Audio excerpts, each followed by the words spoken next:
Okay, let's jump right in. We're going to break down Scott Galloway's powerful framework for building wealth. But here's the thing, this isn't just about getting rich. It's really about how you can engineer a richer, more meaningful life.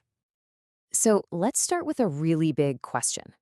What if we've been looking at money all wrong? What if its real purpose has absolutely nothing to do with fancy cars or a bigger house? Because check this out, the longest, most in-depth study on happiness ever, we're talking decades of research from Harvard, came to one simple conclusion. The single biggest factor for a happy life, it's the quality of our relationships. But it is so hard to be present, to be a good partner, a good parent, a good friend, when you're constantly stressed about money. That economic insecurity, it just steals our time and our mental energy, you know? The exact things we need to build those connections that actually matter. And that is precisely the problem Scott Galloway's Algebra of Wealth is designed to fix. He lays out this simple four-part formula to create economic security, which ultimately gives you the freedom to focus on what really makes you happy. And here it is, the whole formula. It's all built on 4 pillars. You gotta earn more, spend way less than you make, invest early and do it often, and then diversify those investments. Sounds simple, right? But it's incredibly powerful when you put it all together. Now, the formula really works best when you go in order, but just to show you why this whole thing is so amazing, let's skip ahead for a second. Let's look at the magic behind Pillar 3, investing. The power of compounding? Well, that's the engine that drives this entire equation. So just imagine you start small, you figure out a way to invest just $100 a month. I mean, that's a couple of fancy coffees, maybe one dinner out. It feels totally doable, right?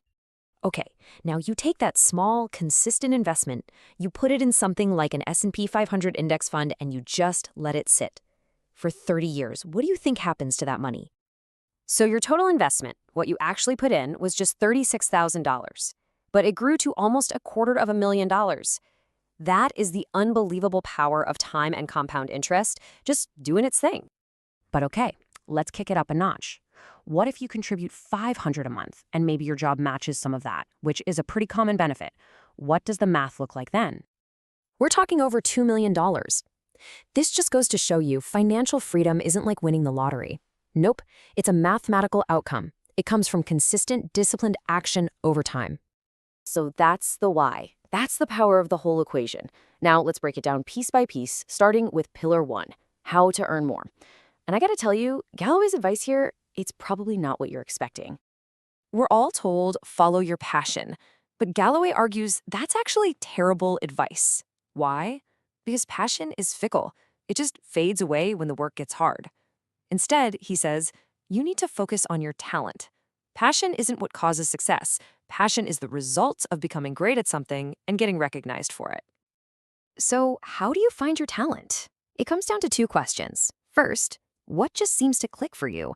You know, what comes easier to you than it does for other people?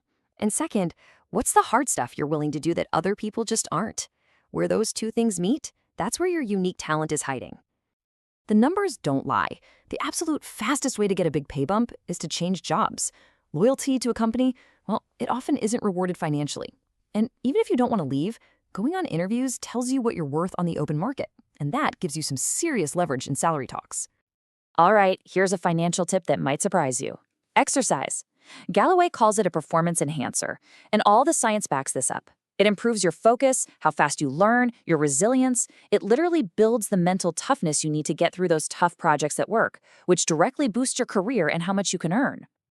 Okay, now let's talk about the other side of the equation. Pillar 2, spending less. And this isn't about being a cheapskate. It's about mastering your own brain. For almost all of human history, our biggest fear was starving. So we are hardwired to consume, to acquire, to get more stuff. And to fight that really powerful built-in urge, Galloway suggests we turn to a super old philosophy, Stoicism.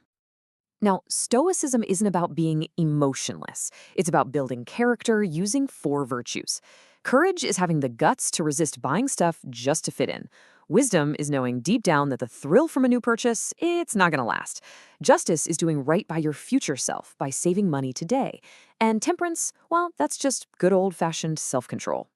So let's put all these pieces together. When you combine this strategic way of earning with a mindful way of spending, you don't just have a financial plan. You actually have a formula for freedom. So the algebra of wealth can be rewritten like this. a laser focus on your talents to earn more, plus the stoic mindset to control your spending. All of that multiplied by the incredible power of time. And finally, you protect it all with diversification, which just means you don't put all your eggs in one basket. That's it. That is the complete equation. And let's not forget why we're doing any of this. The goal isn't just a number on a screen.